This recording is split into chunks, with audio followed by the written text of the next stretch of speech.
Supergirl, Woman of Tomorrow is an 8-issue miniseries. It is written by Tom King.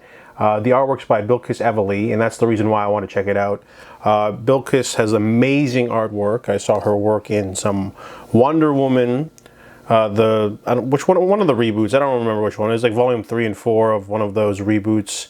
You know, I really like her line work and the women faces and cheeks and stuff like that. Really great warm flesh tones. I really liked her design for Wonder Woman and Veronica Cale.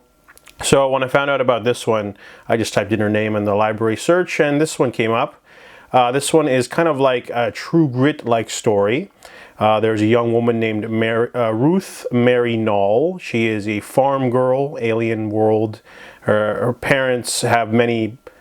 she's got many siblings. Her parents have a lot of kids and they live on a rock farm. And her father is slain by Krem of the Yellow Hills, a very... he's supposed to be like some sort of knight or something, but he kills her father, who is unarmed and, you know, just a regular guy. She swears revenge, and the only thing of value she has is the sword that Krem left behind. So she goes to a tavern to hire someone to kill Krem, and the first thing that happens is a guy tries to take the sword from her, and Supergirl happens to be there, though. She is 21, celebrating her birthday by getting drunk, and the only way to do that is to go to a planet with a red sun where she's normal. So she goes to this tavern, gets drunk, and interferes with this man, and gets the sword back for Ruthye.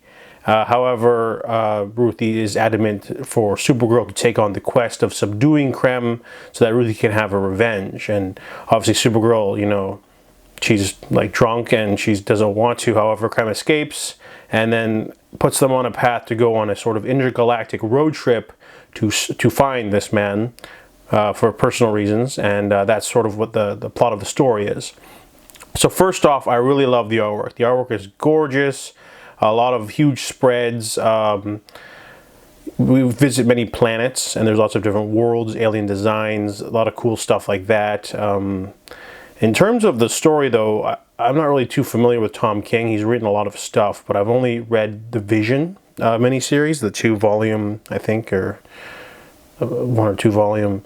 His Vision run was really weird. He writes a lot of philosophical stuff. And this one was very similar too. You know, it's very episodic and very repetitive. You know, we go to a planet, learn a lesson, go to another planet, something else happens, and it gets a little repetitive in its story. And also, there are like these giant chunks of narration dialogue boxes that kind of clutter the page spreads. A lot of reading, you know. I think it's from the perspective of Ruthye telling of the story, but sometimes it gets a little bogged down in the narration boxes, the speech boxes. Artwork is insane, of course. You get some huge stuff. There's like a great spread where Supergirl has to battle like this big enemy force, and cuts back between an emotional moment. So that was really cool. I didn't like the weird angst. They rewrote Supergirl's origin story to be a lot more sad. I didn't really get it. It was really like feel bad. I don't understand why.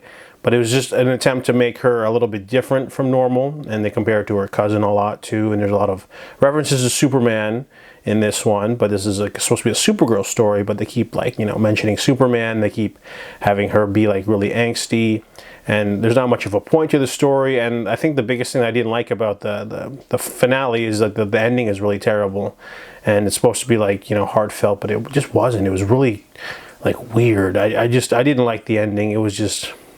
it felt a little off, you know, a moot point after all they've been through. It just, it was a revenge story, you know. But so, I was just here for the artwork. The story in itself is just okay. I mean, I'd recommend it just for the artwork, to be honest. But overall, there's some cool space stuff in here. And I was entertained, but it wasn't my favorite Supergirl story. But so that's my takeaway for Supergirl, Woman of Tomorrow.